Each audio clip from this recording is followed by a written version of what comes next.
Dans les premiers jours de la télévision, l'idée de transmettre des images à distance était un rêve pour beaucoup. Plusieurs inventeurs ont exploré des concepts, mais c'est à la fin du 19e siècle et au début du 20e siècle que les bases ont été posées. Paul Nipkow a inventé un disque rotatif avec des trous en spirale en 1884, le fameux disque de Nipkow, qui permettait de décomposer une image en ligne pour la transmission. Cette invention mécanique a été cruciale pour les premiers développements.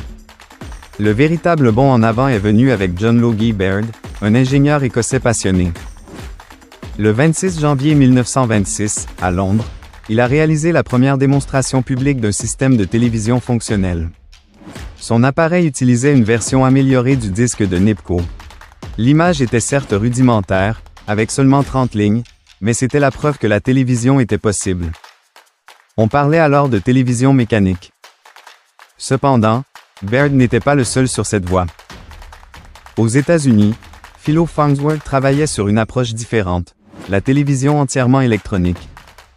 En 1927, il a réalisé la première transmission d'une image en utilisant un tube de prise de vue électronique, l'image dissector.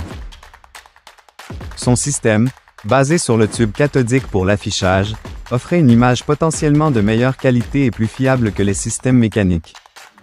Les années suivantes ont vu un développement rapide et une compétition entre les systèmes mécaniques et électroniques. Dans les années 1930, les premières émissions de télévision régulières ont commencé dans plusieurs pays. Au Royaume-Uni, la BBC a même utilisé les deux systèmes, Baird et Marconi-ME, un système électronique, avant de finalement adopter la technologie électronique, plus performante.